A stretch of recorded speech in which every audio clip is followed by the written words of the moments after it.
नमस्कार। सत्य हिंदी पर आपका स्वागत है। मैं नीरज सिन्हा। झारखंड विधानसभा का चुनाव निर्णायक मोड़ पर है, जहां सेकेंड फेज में 20 नवंबर को संथाल परगना और छोटानागपुर रीजन की 38 सीटों के लिए वोट डाले जाएंगे। प्रचार का शोर समाप्त हो गया और इसके साथ ही हर जहन में एक सवाल गूंज रहा है, हु इज विनिंग झारखंड, यानी झारखंड में किसकी सरकार, झारखंड का चुनाव कौन जीत रहा है। भारतीय जनता पार्टी ने पूरे चुनाव में घुसपैठ और संथाल परगना में डेमोग्राफी चेंज के मुद्दे को आदिवासियों की अस्मिता से जोड़कर उन्हें उद्वेलित करने की कोशिश की है। संथाल परगना में बीजेपी का यह पीच चुनाव में कितना कारगर रहा, यह तौला जाना है। इसी चुनाव में हेमंत सोरेन के खिलाफ बीजेपी का शैडो कैंपेन भी सवालों के घेरे में रहा है, जिसमें मुख्यमंत्री की छवि खराब करने के लिए कथित तौर पर लाखों रुपये खर्च किए गए। दूसरी तरफ झारखंड मुक्ति मोर्चा ने आदिवासियों के लिए सेंसस में सरना कोड, पेशा कानून, जल जंगल जमीन की सुरक्षा और आबुआ सरकार यानी अपनी सरकार के मुद्दे को धार दी है। इसके साथ ही घुसपैठी और डेमोग्राफी चेंज को लेकर झारखंड मुक्ति मोर्चा के नेता भारतीय जनता पार्टी पर सत्ता हासिल करने के लिए समाज में नफरत फैलाने और बांटने का आरोप लगाते रहे। संथाल परगना में झारखंड मुक्ति मोर्चा की चुनावी सभा और रैलियों में लगातार दो नारे उछाले गए। संथाली भाषा में ये दो नारे थे, जेल रयाक जवाब जीतते यानी जेल का जवाब जीत से, और दूसरा नारा है आक सारदोकिया आबुआ आबुआ, मतलब तीर धनुष किसका, हम लोगों का, हम लोगों का। दरअसल हेमंत सोरेन की गिरफ्तारी को लेकर ये नारे उछाले गए, जेल का जवाब जीत से। हेमंत सोरेन भी लगातार चुनावी सभा में इन बातों पर जोर देते रहे हैं कि बेगुनाही में उन्हें 5 महीने जेल में रहना पड़ा। तीर धनुष झारखंड मुक्ति मोर्चा का सिंबल है और संथाल परगना की राजनीति में जेएमएम के उम्मीदवारों से ज्यादा इस सिंबल तथा शिबू सोरेन का नाम आदिवासियों की जुबान पर होता है। यही वजह है कि हेमंत सोरेन और कल्पना सोरेन भी संथाल परगना के इलाकों में इन दो नारों को उछालते रहे तथा कई आदिवासी इलाकों में उन्होंने संथाली में चुनावी सभा को संबोधित किया। सेकेंड फेज में ही हेमंत सोरेन के अलावा भारतीय जनता पार्टी के प्रदेश अध्यक्ष और पूर्व मुख्यमंत्री बाबूलाल मरांडी, झारखंड मुक्ति मोर्चा की स्टार कैंपेनर और विधायक कल्पना सोरेन, आजसू पार्टी के केंद्रीय अध्यक्ष सुदेश कुमार महतो के अलावा सरकार के 4 मंत्रियों के भाग्य का फैसला होना है। 81 सदस्यीय झारखंड विधानसभा के लिए फर्स्ट फेज में 13 नवंबर को 43 सीटों पर वोट डाले गए थे। फर्स्ट फेज में ही महिलाओं ने वोट में पुरुषों को पीछे छोड़ा है। पुरुषों की तुलना में 3,02,000 अधिक महिलाओं ने वोट किया है। इनके अलावा आदिवासियों के लिए रिजर्व कम से कम 15 सीटों पर 2019 की तुलना में 4% अधिक वोट पड़े हैं। इससे झारखंड मुक्ति मोर्चा का खेमा उत्साहित है। वह इसलिए भी कि झारखंड मुक्ति मोर्चा के समर्थन में आदिवासियों की गोलबंदी साफ देखी जाती रही है। झारखंड विधानसभा में आदिवासियों के लिए रिजर्व सीटों की संख्या 28 है और इनमें जीत हार का फैसला सत्ता हासिल करने के लिए बेहद महत्वपूर्ण मानी जाती है।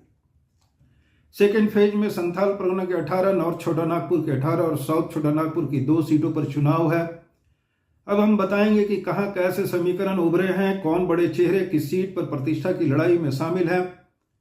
हेमंत सोरेन और कल्पना सोरेन ने कैसे इस चुनावी समर में नरेंद्र मोदी और अमित शाह की भारी भरकम टीम को चुनावी कैंपेन में थका कर रख दिया।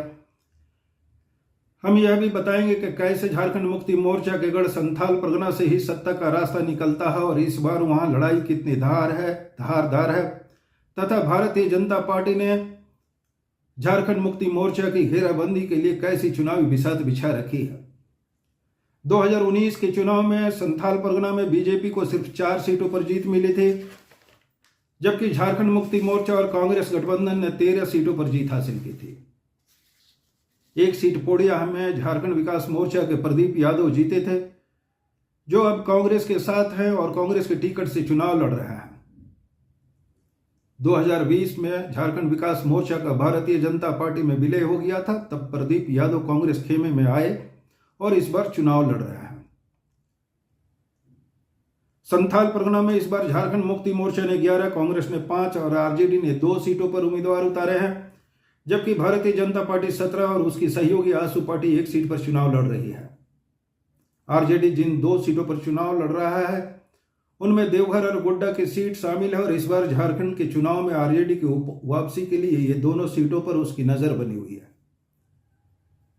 देवघर में आरजेडी ने अपने पूर्व विधायक सुरेश पासवान को मैदान में उतारा है, जबकि गोड्डा में पार्टी के पूर्व विधायक संजय यादव चुनाव लड़ रहे हैं। इन दोनों सीटों पर आरजेडी का मुकाबला भारतीय जनता पार्टी से है। यहां आमने सामने की लड़ाई है। अब बात कर लेते हैं बरहेट सीट पर। बरहेट सीट हेमंत सोरेन बरहेट सीट से ही चुनाव लड़ रहे हैं। 2014 और 2019 में यहां से वे चुनाव जीते थे। 1990 से इस सीट पर लगातार झारखंड मुक्ति मोर्चा का कब्जा रहा है, जबकि भारतीय जनता पार्टी बरहेट की सीट से कभी चुनाव नहीं जीती है। इस बार भारतीय जनता पार्टी ने हेमंत सोरेन के खिलाफ गमालियल हेम्ब्रम को मैदान में उतारा है। 2019 के चुनाव में गमालियल हेम्ब्रम आसू पार्टी के टिकट से चुनाव लड़े थे और महज 2,500 वोटों पर सिमट गए थे, जबकि 2019 में भारतीय जनता पार्टी के उम्मीदवार जो दूसरे नंबर पर थे और जिन्हें 48,000 वोट हासिल हुए थे, सिमोन माल्तो ने हाल ही में झारखंड मुक्ति मोर्चा ज्वाइन कर लिया है। भारतीय जनता पार्टी में उम्मीदवारों की सूची जारी होने के बाद सिमोन माल्तो ने नाराजगी जाहिर की थी। तब उन्होंने कहा था कि भारतीय जनता पार्टी ने आदिवासियों में पहाड़िया समाज की अनदेखी की है। संथाल परगने में ही आदिवासियों की रिजर्व सीट दुमका, नाला, बोरियो, लिट्टीपाड़ा, महेशपुर और जामा पर भी सबकी नजर टिकी है। दुमका में भारतीय जनता पार्टी और झारखंड मुक्ति मोर्चा के बीच बिल्कुल आमने सामने की लड़ाई होती दिख रही है। यहां से हेमंत सोरेन के छोटे भाई बसंत सोरेन, जो अभी विधायक भी हैं, झारखंड मुक्ति मोर्चा के उम्मीदवार हैं और उनका सीधा मुकाबला भारतीय जनता पार्टी के पूर्व सांसद और उम्मीदवार सुनील सोरेन से है। शिकारीपाड़े के सीट में भारतीय जनता पार्टी की राह कठिन दिखती है। दरअसल इस सीट पर झारखंड मुक्ति मोर्चा पहले 7 बार चुनाव जीता है। 7 बार यहां से चुनाव जीतने वाले नलिन सोरेन के पुत्र आलोक सोरेन को झारखंड मुक्ति मोर्चा ने फील्ड किया है। नलिन सोरेन ने इस बार दुमका सीट से लोकसभा का चुनाव जीता है। इधर जामा की सीट पर भी तस्वीर बदली हुई है। भारतीय जनता पार्टी में आदिवासियों का बड़ा चेहरा और रघुवर दास की सरकार में मंत्री रही डॉक्टर लुईस मारांडी झारखंड मुक्ति मोर्चा के टिकट से जामा के मैदान में है। उनका मुकाबला भारतीय जनता पार्टी के सुरेश मुर्मू से है। इसी जामा सीट से पहले झारखंड मुक्ति मोर्चा के टिकट पर 3 बार विधायक का चुनाव जीती सीता सोरेन अब संथाल परगना में ही जामताड़ा की सीट से चुनाव लड़ रही हैं। जामताड़ा रिजर्व सीट है। यहां सीता सोरेन का राजनीतिक भविष्य और कद इस बार प्रतिष्ठा की लड़ाई में फंसी हुई है।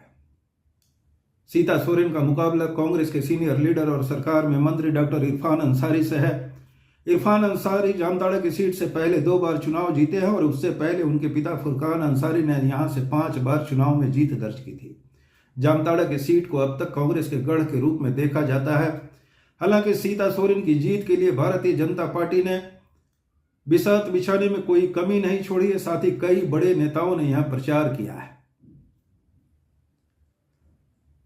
अब बात कर लेते हैं महेशपुर और लिट्टीपाड़े की सीट की। महेशपुर में झारखंड मुक्ति मोर्चा के कद्दावर नेता स्टीफन मरांडी और लिट्टीपाड़ा में हेमलाल मुर्मू चुनाव लड़ रहे हैं। दूसरी तरफ बोरियो की सीट पर दिलचस्प लड़ाई है। दरअसल यहां झारखंड मुक्ति मोर्चा से बगावत करने वाले लोबिन हेम्ब्रम इस बार भारतीय जनता पार्टी के टिकट से मैदान में है। झारखंड मुक्ति मोर्चा के सामने यह सीट उनसे छीनने की चुनौती है।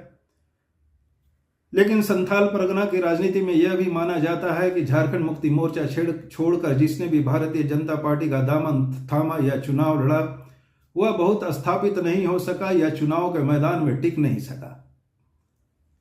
इससे पहले हेमलाल मुर्मू 2014 के वक्त झारखंड मुक्ति मोर्चा छोड़कर भारतीय जनता पार्टी में शामिल हुए थे और भारतीय जनता पार्टी ने उन्हें अलग अलग 4 चुनावों में लड़ाया, लेकिन चारों बार हेमलाल मुर्मू की हार हुई और हेमलाल मुर्मू अब झारखंड मुक्ति मोर्चा में वापस लौटे हैं। लिट्टीपाड़ा से चुनाव लड़ रहे हैं। साथ ही संथाल परगना में झारखंड मुक्ति मोर्चा के रणनीतिकारों की टीम में भी शामिल है। दुमका में ही नाला जो अनरिजर्व सीट है, यहां से झारखंड मुक्ति मोर्चा के उम्मीदवार और झारखंड विधानसभा के अध्यक्ष रविंद्रनाथ महतो के भाग्य का फैसला होना और इस बार हुए भारतीय जनता पार्टी के उम्मीदवार से कड़ी लड़ाई में फंसे हुए दिखते हैं। संथाल परगना में ही पाकुड़ की सीट पर सबकी नजरें टिकी है, जहां से कांग्रेस ने जेल में बंद अपने पूर्व मंत्री आलमगीर आलम की पत्नी निशात आलम को मैदान में उतारा है। आलमगीर आलम यहां पहले 4 बार चुनाव जीते हैं। पाकुड़ को कांग्रेस का गढ़ माना जाता है और आसू पार्टी के उम्मीदवार अजहर इस्लाम के लिए यहां राह कठिन है। इधर मधुपुर की सीट जो वह भी ऑन रिजर्व है, यहां सरकार में मंत्री हफीजुल हसन जो झारखंड मुक्ति मोर्चा के उम्मीदवार हैं, उनका मुकाबला भारतीय जनता पार्टी के उम्मीदवार से है। संथाल परगना से निकलकर हम आते हैं नॉर्थ छोटा नागपुर में। नॉर्थ छोटा नागपुर में धनवार की सीट से बाबूलाल मरांडी चुनाव लड़ रहे हैं। उनका मुकाबला झारखंड मुक्ति मोर्चा के उम्मीदवार निजामुद्दीन अंसारी और CPI-ML के उम्मीदवार राजकुमार यादव से है। इस बीच एक बदले राजनीतिक घटनाक्रम में धनवार की सीट से निर्दलीय चुनाव लड़ रहे निरंजन राय भारतीय जनता पार्टी में शामिल हो गए हैं। निरंजन राय राज्य में विधानसभा चुनाव लड़ रहे उम्मीदवारों की सूची में दूसरे सबसे बड़े धनपति यानी पैसे वाले उम्मीदवार थे।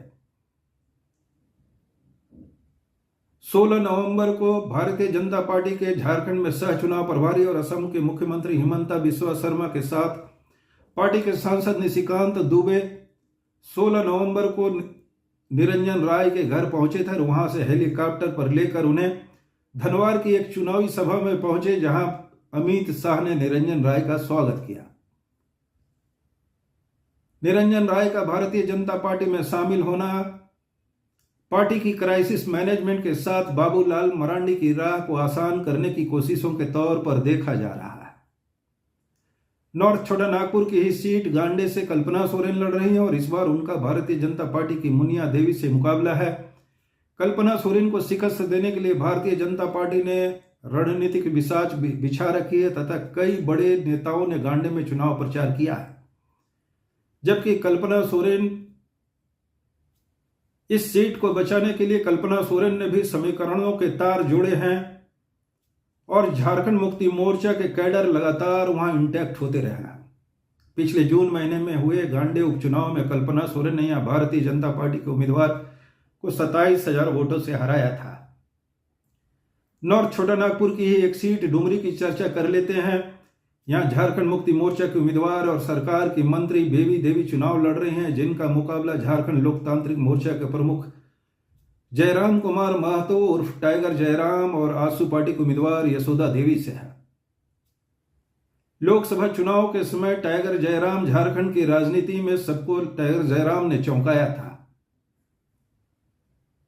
जयराम महतो ने 8 सीटों पर उम्मीदवार उतारे थे और कुर्मी बहुल इलाके में उन्होंने खासा वोट हासिल कर समीकरणों को प्रभावित करने की कोशिशें की।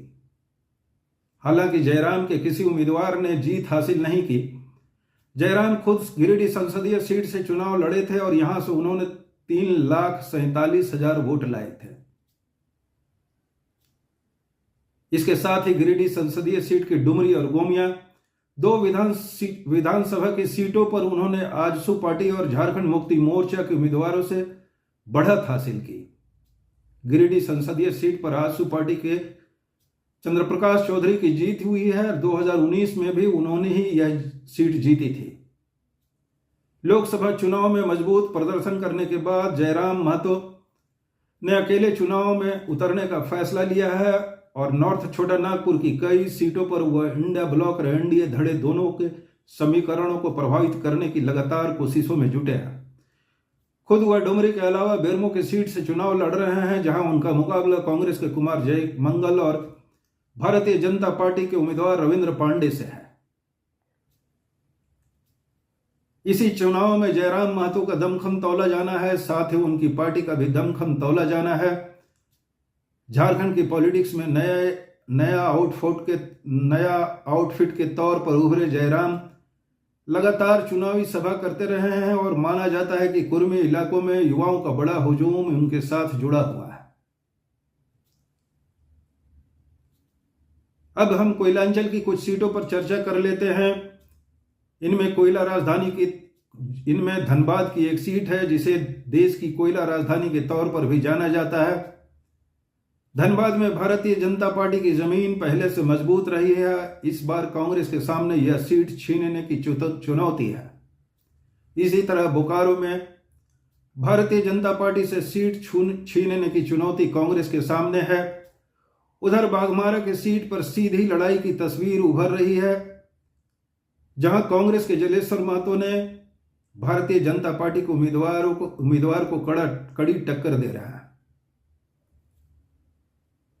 बाघमारा में धनबाद के सांसद ढुल्लू महतो के भाई चुनाव लड़ रहे हैं।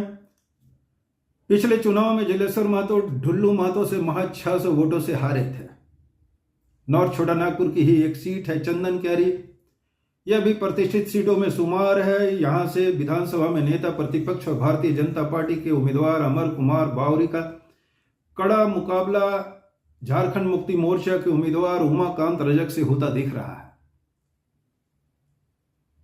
बावरी के समर्थन में प्रधानमंत्री नरेंद्र मोदी समेत भारतीय जनता पार्टी के कई बड़े नेताओं ने चुनावी सभा की है, जबकि उमाकांत रजक के समर्थन में हेमंत सोरेन और कल्पना सोरेन ने चुनावी सभा कर लड़ाई को दिलचस्प बना दिया है। उमाकांत रजक विधानसभा चुनाव से ठीक पहले आजसू पार्टी छोड़कर झारखंड मुक्ति मोर्चा में शामिल हुए थे। इधर रामगढ़ की सीट पर आजसू पार्टी ने अपनी विधायक सुनीता चौधरी को उम्मीदवार बनाया है। यहां उनका मुकाबला कांग्रेस की ममता देवी से है। गोमिया में भी मुकाबला दिलचस्प है। आजसू पार्टी के विधायक लंबोदर महतो झारखंड मुक्ति मोर्चा के उम्मीदवार योगेंद्र महतो और JLKM यानी जयराम की पार्टी की उम्मीदवार पूजा महतो से त्रिकोणीय मुकाबले में फंसे दिखते हैं। नॉर्थ छोटानागपुर से निकल कर आते हैं साउथ छोटानागपुर, जहां की 2 सीटों पर 20 नवंबर को चुनाव है। इनमें एक सिल्ली की सीट है, दूसरी सीट है खिजरी, जो आदिवासियों के लिए रिजर्व है। खिजरी की सीट पर कांग्रेस ने अपने विधायक राजेश कच्छप को फील्ड किया है। उनका मुकाबला भारतीय जनता पार्टी के उम्मीदवार राम कुमार पाहन से है। उधर सिल्ली में आजसू पार्टी के केंद्रीय अध्यक्ष सुदेश कुमार महतो प्रतिष्ठा की लड़ाई में है। पहले उन्होंने इस सीट से 4 बार चुनाव जीता है और राज्य में पूर्व उप मुख्यमंत्री भी रहे हैं। बहरहाल अलग राज्य गठन के बाद झारखंड में यह 5वां विधानसभा चुनाव है। पहली दफा इतना टसल वाला चुनाव होते देखा गया है, जिसमें कई तस्वीरें उभरी है, कई समीकरण बने और बिगड़े हैं। इसी चुनाव में कल्पना सोरेन भारतीय जनता पार्टी की एक बड़ी चुनौती बनकर उभरी है और उन्हें झारखंड में भी एक बड़े मास लीडर के तौर पर भी देखा जा रहा है। नतीजे 23 नवंबर को आएंगे और तब पता चलेगा कि सत्ता का सिरमौर कौन। शुक्रिया, धन्यवाद।